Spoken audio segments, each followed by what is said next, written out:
এই পৃথিবীতে ৪৩০০টির বেশি ধর্ম রয়েছে।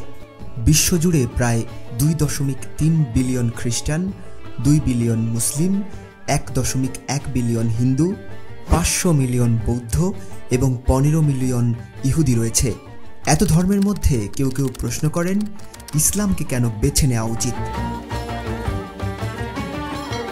ইসলাম সত্য ধর্ম কিনা তা যুক্তি দিয়ে বোঝা সম্ভব।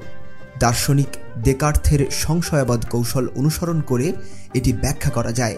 তিনি বলেন, সত্য খুঁজতে প্রথমে ভুল ধারণাগুলো বাদ দিতে হবে। সৃষ্টিকর্তার অস্তিত্ব রয়েছে কিনা তা নিয়ে ভাবা যাক। পদার্থবিজ্ঞানের যুক্তি বলে যে কোনো কাজের পেছনে শক্তি থাকা প্রয়োজন। মহাবিশ্বের সুশৃঙ্খল কার্যক্রম দেখে বোঝা যায় এর পেছনে একজন সৃষ্টিকর্তা রয়েছেন।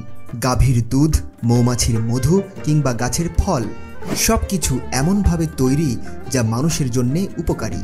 এটি স্বাভাবিক নয়। যুক্তি বলে এই সব কিছুর পেছনে একজন সর্বশক্তিমান সৃষ্টিকর্তার হাত রয়েছে। সৃষ্টিকর্তার অস্তিত্ব স্বীকার করার পর প্রশ্ন ওঠে, তিনি আমাদের জন্য কোনো দিক নির্দেশনা দিয়েছেন কিনা। প্রতিটি জিনিসের মতো মানব জীবনেরও একটি নির্দেশিকা থাকা উচিত। পবিত্র কিতাব এবং নবীর প্রয়োজনীয়তাও এইখানে উঠে আসে। বই এবং শিক্ষকের সাহায্য ছাড়া মানুষ পূর্ণ জ্ঞান অর্জন করতে পারে না।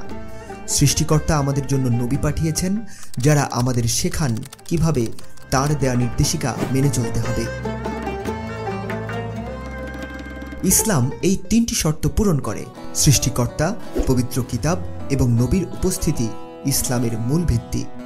রাসূল মুহাম্মদ সাল্লাল্লাহু আলাইহি ওয়াসাল্লাম ইসলামের সর্বশেষ নবী। তার জীবনের প্রতিটি দিক ছিল সততার প্রতীক।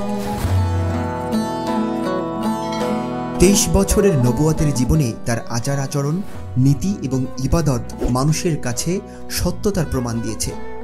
তিনি দুনিয়ার কোনো লাভের জন্য ইসলাম প্রচার করেননি, বরং তিনি মানুষের জন্য আল্লাহর বার্তা পৌঁছানোর দায়িত্ব পালন করেছেন। অর্থাৎ ইসলাম সত্য ধর্ম হিসেবে প্রতিষ্ঠিত।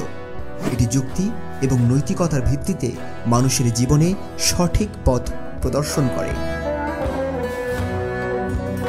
প্রিয় দর্শক, এই ভিডিওটি কেমন লাগলো আপনাদের কমেন্ট করে জানাবেন। ভালো লাগলে অবশ্যই লাইক এবং শেয়ার করে ছড়িয়ে দিন আপনার বন্ধুদের মাঝে। ধন্যবাদ।